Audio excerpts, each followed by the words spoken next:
महज 12 वर्ष की उम्र में उसके साथ ज़्यादती हुई। 2 सगे भाइयों ने छोटी सी बच्ची के साथ रेप किया। इस वारदात में नन्ही उम्र में ही उस मासूम के कंधों पर बड़ी जिम्मेदारी डाल दी। इसके बाद तकरीबन 26 सालों तक वो अपने बच्चे से अलग रही, लेकिन अब 28 साल बाद वक्त का पहिया घूम चुका। अपने जुर्म की न जाने कैसी कैसी वारदात सुननी होगी, लेकिन आज हम आपको जो कहानी सुनाने जा रहे हैं वो आपको हैरान भी करेगी और आपका दिल भी पिस जाएगा। एक लड़की के साथ महज 12 वर्ष की उम्र में 2 भाई रेप करते हैं। इसी ज़्यादती के चलते ही वो लड़की माँ बन जाती है। इसके बाद एक एक कर दर्द और तकलीफ में डूबी उसकी ज़िंदगी के 28 साल गुजर जाते हैं और फिर भी उसके बेटे को अपनी माँ की ये कहानी पता चलती है तो वो जवान बेटा अपनी माँ को इंसाफ दिलवाने निकल पड़ता है। नाइंसाफ़ी और इंसाफ की ये कहानी वाकई सोचने पर मजबूर करती है। महज 12 वर्ष की उम्र में उसके साथ ज़्यादती हुई। 2 सगे भाइयों ने उस छोटी सी बच्ची के साथ रेप किया। इस वारदात में नन्ही उम्र में ही उस मासूम के कंधों पर बहुत बड़ी जिम्मेदारी डाल दी। इसके बाद तकरीबन 26 साल तक वो अपने बच्चे से अलग रही, लेकिन अब 28 साल बाद वक्त का पहिया घूम चुका है। अब 28 साल बाद वो अपने जवान बेटे के साथ मिलकर इंसाफ मांग रही है। जुर्म की कुछ कहानी ऐसी होती हैं जिस पर यकीन करना भी मुश्किल हो जाता है, फिर भी ये कहानी तो बेहिता दर्द में लिपटी है। एक ऐसी कहानी जिसमें 2 दरिंदों ने एक नन्ही सी छोटी बच्ची को उसके होश संभालने से पहले ही कुचल डाला। किसी भी इंसान के लिए 12 वर्ष की उम्र भला होती ही क्या है। इस उम्र तक तो इंसान को अपने अच्छे बुरे वक्त का ख्याल नहीं होता, लेकिन इस उम्र में उसके साथ 2 दरिंदों ने ज़्यादती की। दोनों आपस में सगे भाई थे। दोनों ने उससे रेप किया और उसके जिस्म के साथ साथ मानो उसकी आत्मा तक को छलनी कर डाला, लेकिन इसके बाद भी आगे तक बढ़ती गई। जब खुद बच्ची के घर वाले और समाज ने भी उसके जख्मों पर मरहम रखने और गुनहगारों को सज़ा दिलाने की जगह उल्टी बच्ची को लोक लाज का हवाला देकर सब कुछ भूल जाने की नसीहत देनी शुरू कर दी, और बच्ची पूरे 28 साल तक अपनी आत्मा पर लगे एक एक जख्म को सिल कर दिन काट रही थी। लेकिन कहते हैं ना, इंसान को अपने किए की सज़ा इसी ज़िंदगी में भोगनी पड़ती है।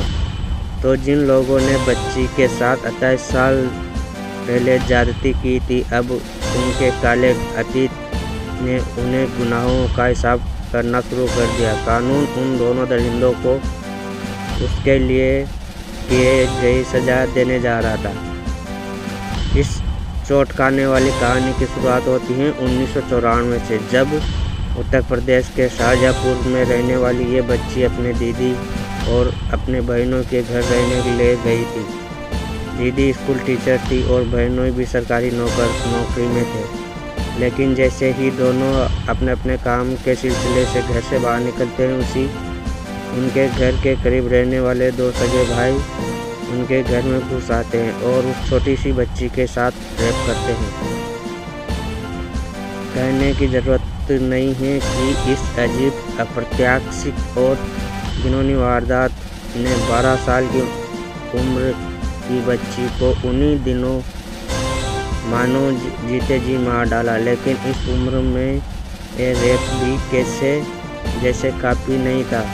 बच्ची के साथ बलात्कार करने वाले दोनों भाइयों ने अब उस बच्ची को मुंह खोलने पर उसकी बहन और बहनों को मार डालने की धमकी देनी शुरू कर दी। फिर तो ये सिलसिला कई दिनों तक यूं ही चलता रहा और मासूम रेप का शिकार होती रही।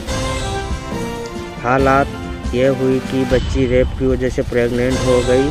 जब घर वालों के सामने ये राज खुला तो घर वालों ने इस अन्याय का प्रतिकार करने की जगह उल्टा उस मासूम को चुप रहने की सलाह दी और बलात्कार से पैदा हुई बच्ची को किसी रिश्तेदार के हवाले कर उसे सब कुछ भूल जाने की सलाह दी।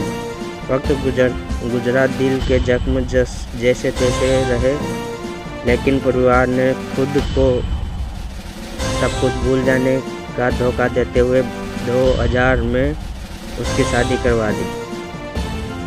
कुछ सालों तक सब कुछ ठीक रहा, घर गृहस्थी भी ठीक चलती रही।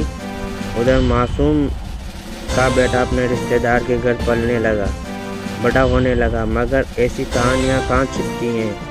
एक रोज़ उस बच्ची को अपनी ज़िंदगी की हकीकत पता चली और लड़की के पति को भी। अब समाज ने बेटे ने अपनी माँ से अपने पिता को लेकर सवाल पूछना शुरू कर दिया। जब तक वो छोटा था तब तक तो ये माँ किसी तरह चुप कराती थी, लेकिन जैसे जैसे वो बड़ा होने लगा, इस माँ के पास अपने ही बेटे को इन सवालों का जवाब नहीं था। लेकिन अब महिला बन चुकी उस लड़की पर मानो तकदीर का और सितम बाकी था। हुआ यूँ कि जैसे ही उसके पति को अपनी बीवी के अतीत की ये कहानी पता चली तो उसने इसे महिला को फौरन उस घर से निकाल दिया। अब तक उसे इस शादी का एक बेटा भी हुआ था।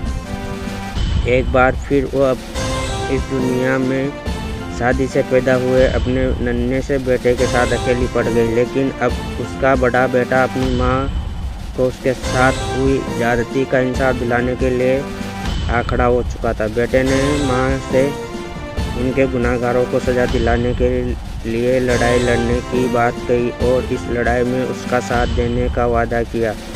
तब यह कहानी 28 साल बाद कानून की चौखट पर पहुंची और इस तरह 28 साल बाद कानून ने अपना काम शुरू कर दिया। यूँ तो जुर्म के सबूत चंद मिनटों में ही मिट जाते हैं। इस मामले में तो इंसाफ की लड़ाई शुरू होने में करीबन 28 साल लग गए। लेकिन इसके बावजूद कुछ ऐसा हुआ कि न सिर्फ सबूत मिले बल्कि 12 साल की एक मासूम बच्ची के गुनाहगारों के हिसाब की घड़ी आ गई। लेकिन आखिर कैसे हुआ ये सब कुछ, कहानी का यह पहलू भी किसी करिश्मे से कम नहीं था। एक बेटे का हौसला था जिसने बचपन में ही बिखर चुकी एक लड़की को फिर से उठ खड़ी होने का हौसला दिलाया। अब महिला ने अपनी लड़ाई लड़ने के लिए एक वकील से बात की। सच्चाई तो यह है कि उस दर्द भरी कहानी सुनकर वकील का हौसला पहले से डगमगा गया। उसने पूछना शुरू किया कि वो इंसाफ के लिए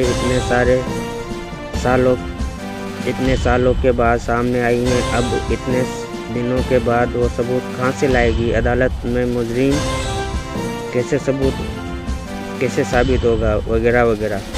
लेकिन जब इरादे चट्टानी हो तो फिर भला कोई भी ताकत किसी को क्या डिगा सकती है। आखिरकार महिला ने अपने वकील की मदद से इंसाफ की गुहार की और अदालत के आदेश पर ही 4 मार्च 2021 को गुनाहगारों दोनों भाइयों के खिलाफ FIR दर्ज हुई। और जैसा कि आम तौर पर होता है, दोनों ही गुनहगारों ने खुद को बेगुनाह साबित बताना शुरू कर दिया। आखिरकार इस कहानी में अब साइंस यानी विज्ञान की एंट्री हुई।